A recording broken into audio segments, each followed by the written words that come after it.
Chairman of the Law Society of Kenya, Eric Mutua. Thank you for making time to be with us. Had just come in from Wingi, so we appreciate that.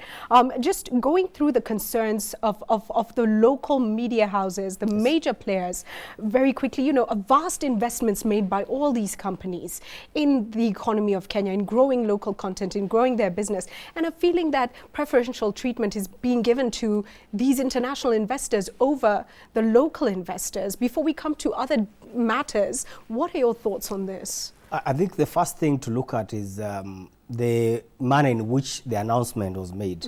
If you look at a situation where somebody wakes up and says, from today we have cancelled the license that we've given to you, that in itself is a violation of Article 47 on fair administrative justice. Justice, right. But that is not the point. I think the point which people ought to look at is the question of what is the effect of the three media houses transmitting their content through a third party. Right. That is what ought to be looked into.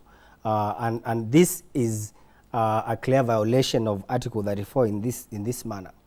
If I'm airing my content through a third party who may not be independent of the government, because I've just looked at what has been the news about 120 to a foreign company, 120 frequencies to a foreign company. Yes. What that tells you is that it is very easy at one point when, for instance, Citizen wants to air certain content, and since it is easy to intimidate a foreign company other than a local company, then what will happen is that they can, at a switch of a button, decide that that's not going to be aired.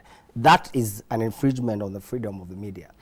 Just staying on the issue of licenses that you've raised, which is critical, because the domination in terms of the amount of frequencies allocated to any player will determine what the media space is. Looking at African Digital Network, which is the consortium of companies, they were allocated 10 frequencies. This is not enough, they said. We require more. They were allocated another 11, making it 21. And yet, to map the whole country, 56 is the minimum required, which means already, these media houses would not be able to reach Kenyans. And I can tell you, we already get a lot of people saying we need to get your signal clearly. What does this mean, even in terms of just reaching our audiences? I think it's a very unfair decision in my view. And I think people ought to be alive to the fact that there could be a systematic way in which the government wants to master the media, especially on broadcasting and electronic media. I believe, because I don't see the rationale when you're looking at media houses saying they have invested 40 billion shillings in infrastructure, and you don't care about that, and you decide that we'll cancel that license. That means a lot. And I think for me, the media and the judiciary should be the institutions which are protected highly. They should, people who should be able to protect the rights of the media and the judiciary, the independence of the judiciary, because those two institutions are the ones which will safeguard and will continue to safeguard the gains that we have made through the constitutional reforms and legal reforms. If that does not happen, then I think we have a problem. The fourth estate is called. It's a critical institution. Yes, that is very critical. And you've seen, if we don't have an independent media, we don't have independent judiciary, then it means that all the gains that we have achieved. Another really critical issue I do want us to address is the question of the must-carry rule.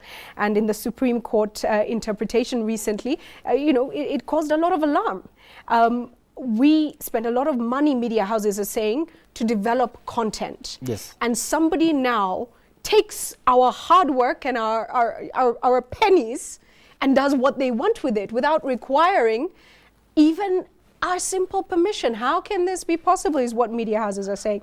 Your comments on the interpretation of this rule? I think for me, the way I look at it, from what I've read in the newspapers, what I've heard, I think even this act in itself, it's borders on contempt, because this process was started through a judicial mechanism. And once a process has been started by a judicial mechanism, to interfere with it in this manner, then it means one can interpret that this is scuttling the process itself. You referred to Article 47 on fair administration of justice. Yes. looking at where we are now and the need for this nation to move forward in a way that impacts positively, as you've said, yes, on the people and on the country, what would you say we need to do as we move forward? I think for me, first and foremost, if the authority is sincere enough, the government is sincere enough, the first thing to do is to rescind that decision. It must be rescinded. And thereafter, then there could be consultations and talk, because that is what the Constitution requires us to do. It says you cannot just take a decision unilaterally without considering the party who is being affected by that decision. You can't do that. Thank you so much for your time on this. Eric Mutua, the chairman of the Law Society of Kenya, and we certainly hope that the Communications Authority and the media players will be able to sort this out in the days to come.